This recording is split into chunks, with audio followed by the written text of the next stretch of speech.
एक औरत के कितने सिजेरियन सेक्शंस होने चाहिए? क्या मैक्सिमम नंबर है कि वो सिजेरियन करवा सकती है और हर सिजेरियन के बाद क्या रिस्क और क्या कॉम्प्लिकेशंस होती हैं?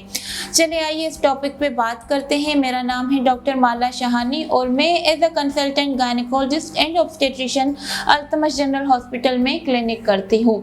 देखिए, एक ये लिमिट लगा के तो हम बिल्कुल भी नहीं कह सकते कि एक औरत के कितने सिजेरियन हो सकते हैं, क्योंकि कभी कभार तो किसी औरत के 5 से 7 सिजेरियन भी हुए होते हैं और उनको कोई कॉम्प्लिकेशन नहीं होती है। कभी कभार एक सिजेरियन के बाद भी इतनी कॉम्प्लिकेशंस होती हैं कि हम आगे मजीद सर्जरी की परमिशन नहीं देते हैं।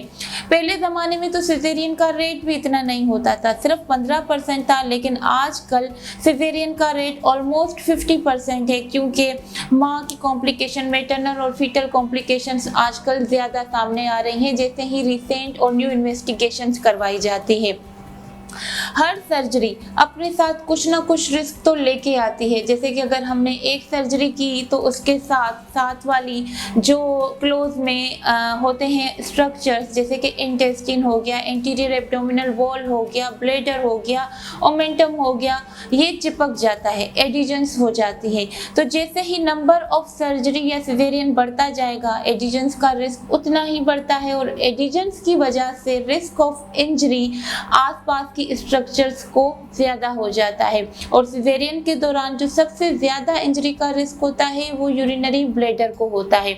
उसके अलावा जब हम सिजेरियन सेक्शन करते हैं तो यूट्रस को एक इंसिशन देते हैं जिससे बच्चा निकलता है, यानी कि हर सिजेरियन के साथ हम उस जगह को बार बार इंसिशन देने की वजह से वो पॉइंट बहुत वीक हो जाता है और जैसे ही एक प्रेगनेंसी टर्म पे पहुंचने वाली होती है तो वो वीक पॉइंट इतना मज़ीद वीक हो जाता है कि रिस्क ऑफ यूट्रस रप्चर बढ़ जाता है और यूट्राइन रप्चर के साथ माँ की कंडीशन, माँ को लाइफ थ्रेटनिंग सिचुएशन पेश हो सकती है।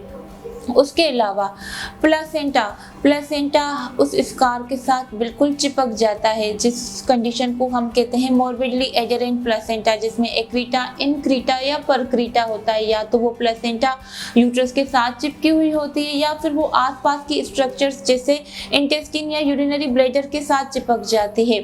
इस तरीके से कभी भी कोई भी इमरजेंसी हमें आगे पेश आ सकती है। चलो, ये तो हुए कि जो एसोसिएटेड रिस्क हैं सिजेरियन सेक्शन के, लेकिन कभी कभार एक औरत के पहले की सर्जरीज में क्या हुआ था, कैसी कॉम्प्लिकेशन आई थी, क्या उसका वुंड सही से हील हुआ था जो पहले सीजर हुआ था, क्या उसको आईसीयू, सर्जिकल आईसीयू में रहने की ज़रूरत तो नहीं पड़ी थी कोई ऐसी सर्जिकल कॉम्प्लिकेशन की वजह से, या फिर उसके साथ प्रेगनेंसी के दौरान कोई ऐसे मसले तो नहीं हुए थे जिसको उसको हेवी ब्लीडिंग हुई हो, या फिर हेवी ब्लीडिंग की वजह से उसको बहुत ज़्यादा ट्रांसफ्यूजन्स, ब्लड ट्रांसफ्यूज करने पड़े हो तो, या फिर उसके एब्डोमेन का स्कार किस तरह दिया गया था, वर्टिकल दिया गया था या हॉरिजेंटल दिया गया था। तो ये सारी चीज़ें भी हम उनकी पास्ट प्रेगनेंसी का सोच के डिसीजन लेते हैं कि इस पेशेंट को मज़ीद सिजेरियन करवाने की ज़रूरत है या नहीं है।